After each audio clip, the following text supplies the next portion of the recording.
বিশাল এক জঙ্গলে ছিল শিয়াল রাজার বসবাস। তার রাজ্যে বাস করত ছাগল, কবুতর, হাঁস, মুরগি ও তার 2 ছানা। মুরগির ছানা দুটো ছিল অনেক ছোট। তারা তার মাকে ছাড়া কিছুই বুঝত না। তাদের মাও তাদের ছাড়া কিছুই বুঝত না। জঙ্গলের রাজা শিয়াল ছিল খুবই ভয়ঙ্কর ও অত্যাচারী। এই ভয়ঙ্কর ও অত্যাচারী রাজার ভয়ে মা মুরগি সব সময় তাদের ছানার আশেপাশে ঘোরাঘুরি করত। মা শোনো, তোমাকে একটা কথা বলি। কি কথা আমার দুষ্টু ছানারা, বলো তো শুনি। মা, আমরা আমাদের জঙ্গলের রাজা মশাইকে দেখতে চাই। ছানারা, কে কেমন বায়না তোমাদের! এবারে যা বলেছ তো বলেছ, দ্বিতীয়বার যাতে তোমাদের মুখে আর এই কথা না শুনি। কেন মা, রাজা মশাইয়ের সাথে দেখা করলে তিনি কি আমাদের খেয়ে ফেলবেন নাকি? শোনো, রাজা মশাইয়ের সাথে দেখা করাটা একেবারে অসম্ভব ব্যাপার। আর তোমরা এখনো অনেক ছোট, আগে বড় হও।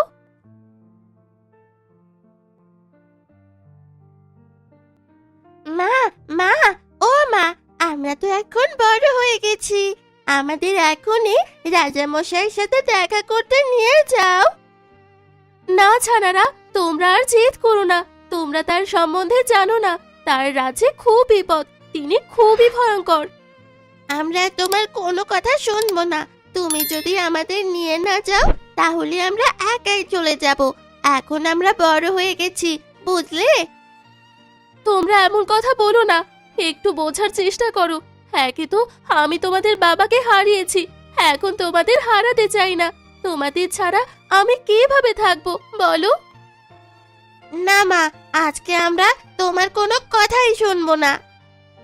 আচ্ছা ঠিক আছে, আজ বিকেলে আমি তোমাদের রাজামশাইকে দেখাতে নিয়ে যাব। এই রাস্তা দিয়ে পোকামাকড় করে খাওয়ার সময় আমি আমার স্বামীকে হারিয়েছি। ওই অত্যাচারী শিয়াল রাজার হাত থেকে নিজে যুদ্ধ করে বাঁচলেও আমার স্বামীকে বাঁচাতে পারিনি। আজ না জানি আবার কি হবে।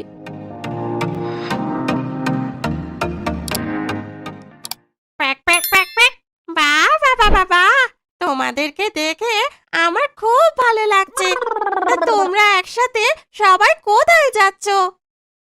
আমার ছানারা অনেকদিন ধরে বায়না ধরেছে শিয়াল রাজাকে দেখবে বলে, তাই ওদের নিয়ে যাচ্ছি রাজা মশাইকে দেখানোর জন্য। তুমি তুমি তোমার ছানাদেরকে বলনি সব বায়না করতে নেই? তুমি জানো না এই রাস্তা দিয়ে একবার যে যায় সে আর ফিরে আসে না? আমি আমার সঙ্গী হাঁসকে এই রাস্তায় হারিয়েছি।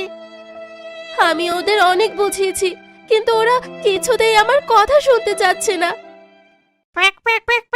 দেখো, তুমি এখন চলে যাও, আর ওদিকে যেও না, আমিও চলে যাচ্ছি। কি ব্যাপার বন্ধু, এই ভর দুপুরে কোথায় যাচ্ছ? আর বলো না বন্ধু, আমার ছানারা জেদ ধরেছে, তারা রাজা মশাইকে দেখবে। তোমার কি মাথা ঠিক আছে? তুমি জানো না রাজা খুব একটা সুবিধার না। বলেছি তো, কিন্তু ওরা আমার কথাই শুনছে না। এটা আবার কেমন কথা? ওরা এখনো ছোট্ট বলে বুঝতেছে না, তাই বলে কি তুমিও ছোট্ট নাকি? এদের কথা মানাটা একদমই ঠিক হয়নি। তুমি এখনই ওদের বাড়ি নিয়ে যাও। না না, আমরা আজকে রাজা মশাইকে না দেখে বাড়ি যাব না। শোনো ছানারা, তোমরা জেদ করো না। আর রাজা মশাইকে দেখতে হবে এমন কোনো কথা আছে নাকি?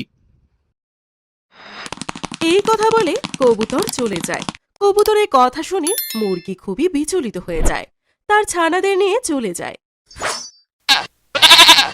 তোমরা কি রাস্তা ভুলে গেছো নাকি? কেন বন্ধু, কেন এই কথা বলছো? আমরা তো সঠিক রাস্তায় চলছি। আর একটু সামনে তো দুষ্টু শিয়ালের রাজ্য, সেটা কি তুমি জানো না? সেটা তো আমি জানি, কিন্তু কিন্তু কি সেটা তো বলবে। মা মা, আমাদের যা দেরি সইছে না, তাড়াতাড়ি চলো। ছানারা, তোমাদের আবার কিসের দেরি হচ্ছে? কোথায় যাবে তোমরা?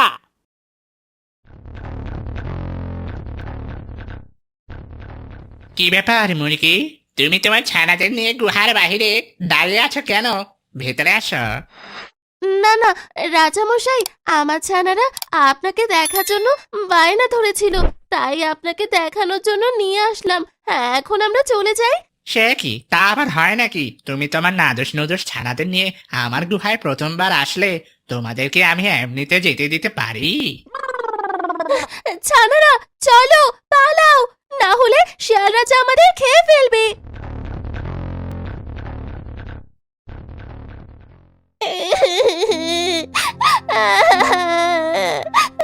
মা, আমাদের ভুল হয়েছে। আমরা আমরা আর কোনোদিনও তোমার কাছে এমন বায়না ধরবো না। আমাদের তুমি ক্ষমা করে দাও। ঠিক আছে আমার লক্ষ্মী ছানারা, তোমরা আর কেঁদো না।